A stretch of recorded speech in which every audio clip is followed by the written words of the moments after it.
The following takes place between 8 p.m. and 9 p.m. I'm just sitting here and looking good. That's just my role. That's fine. Yeah, That's fine. I just like the song. It's a good song.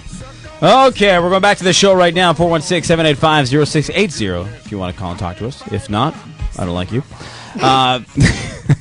So let's just talk, before we get Brad on the show, I want to talk to you about, once again, Toronto and things that we have to look at right now. I look in the backyard where I live right now, obviously, and the front yard, and I see a lot of things lurping under the, what are you saying? Lurping under the grass. You know, the grass is turning over, lots of leaves on top of things, lots of garbage. I definitely see the garbage. Not after today. Tomorrow. Tomorrow's the cleanup day. What cleanup day? Isn't tomorrow Mayor Miller's cleanup day? Who's Mayor Miller? The guy who runs this, the guy who is my big boss. My big boss. The one who keeps paying the TTC drivers way too much money? Is that the one, the union-friendly guy? I think it is. I'd love to debate Mayor Miller. I would love to debate him. Love it. Come on, Miller. Miller versus Thomas, live on pay-per-view. Maybe you should get him on the show. Charge $1. What on the show? I already had the premiere. I can't digress. I need to go back up to I need to go to the Prime Minister next. I can go to the mayor. It's not fair. But okay, so let's just think. I look outside my house and I see a whole bunch of stuff going on. I see leaves, the dead leaves, all the sticks and stuff like that. And I definitely see my dog running around, and he's always smelling things more now than I normally see it. Mm-hmm. I'm worried that he's smelling, I don't know, there could be just stuff that's been sitting there for months and months. Could Absolutely. be some old food that's rotten, that's just not good. Yeah. And from your experience, have you seen this stuff? Actually, it's funny you mention this because I was in the office today, and a gentleman came in to claim his wayward dog, which turned out to be a very large black lab. Now, black labs are notorious for finding the grossest, ickiest thing true. When they're out for a little walk by themselves, and either rolling in it or consuming it. And this is what this lovely dog did. And we had to let the owner know that his beloved lab had, shall we say, vomited a number of times in his kennel during his overnight stay. And it was everything from chicken bones to plastic to just unidentifiable garbage and every, like I said, disgusting, gross thing the dog could find. Now, there's a risk. Most dogs like the smell of gross, disgusting stuff. But sure. There's no way of determining whether this is just a really gross, dead thing or something that's actually toxic and harmful. And you brought up a good point about black labs. I have a buddy by the name of Greg. He's got a black lab named Dozer. And Dozer has eaten everything. Eats his own feces. Mm-hmm. Popular with the labs. Oh, yeah, very popular. Yeah. Yeah. And as well, he's eaten, I'm trying to think, rabbit. He's eaten like a rabbit's head. That was something he found in the forest. Exactly, kind of thing. Yeah. Exactly. Didn't actually just go out for it.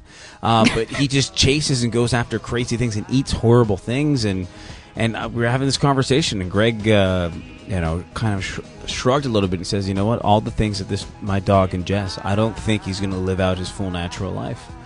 And you sit there and you think, wow, you're one bite away from, it could be something, fatal. Yeah. I mean, it's scary when you think about it. And I remember, I've told the story a few times, but I remember I had that exact same feeling when Richmond almost killed my dog.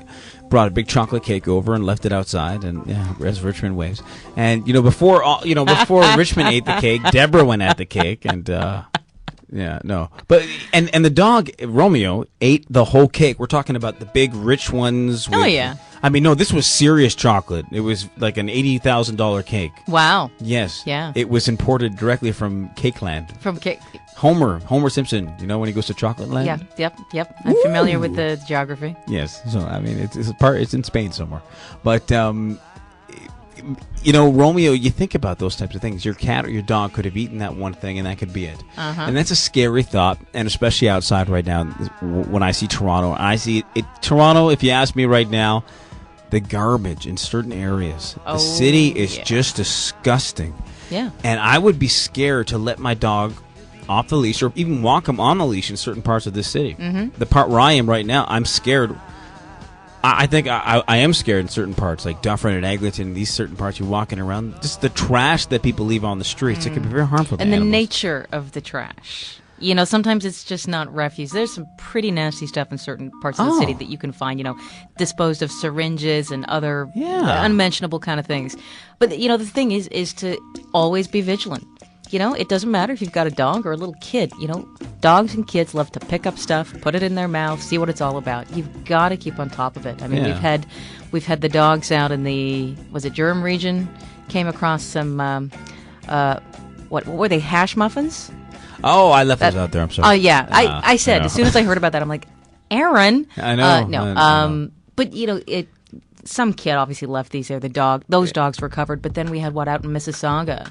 A dog ingesting some meat, which appeared to have been laced with what's confirmed to have been windshield wiper fluid. Yeah, that's as Mike always says, that's one of the worst things possible. And unfortunately, the owner just had to decide to have the dog put down because the dog developed renal failure. And you know what? It's pretty innocent. I mean, who thinks about it? You know, it's a disposed of cup. There's probably, you know, coffee residue that, you know. But you don't think if there's something being, you know, somebody doing something malicious and putting something deadly in there. It's, you know what it's like? It's kind of like, it's kind of like you break some glass, and instead of wrapping it up into a box and taping it shut and you taping it something around there, so a garbage man doesn't cut his hands. You know, it's when you think about stuff like that. People who go out there. I mean, I remember when I was a kid, my mother used to yell at me because I broke glass. It was not like I broke glass all the time, but if I break a glass, I'd just throw it in the garbage. She says, "No, Aaron." She says, "Aaron, you got to be careful. There's people out there who have their jobs, and if you're just going to put it in a garbage bag, they could pick it up and they can cut themselves." Yeah. So she'd make me put it around in a box and tape it up and mark it down broken glass. And, you know, it's things like that. I think, you know, maybe if the community did something like that in general, if people in general started doing something like that, we'd you know, kind of have a little bit of a better place. With people poisoning, you know, you had to be heavily involved in the big thing in High Park when all those dogs. Actually, one of my neighbor's dogs, she lives 3 houses down. Yep. And I helped her when she got Henna. As a pup, it was her first dog, and I was more than happy to give her some advice and tips and so on. And Henna was one of the dogs that died as a result of ingesting that substance. And actually, it was a tragic, and Christy was devastated. But I'm happy to report, actually, just, was it 2-3 days ago, I ran into her on the street, and she has a brand new 10-week-old golden retriever puppy named Lev. And he's brought her eyes back to life.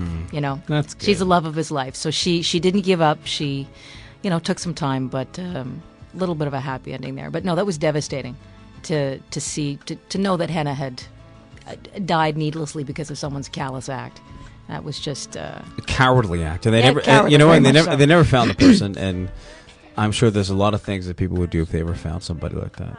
I really do. Mm-hmm. God forbid. God forbid. I remember one time there was my neighbor.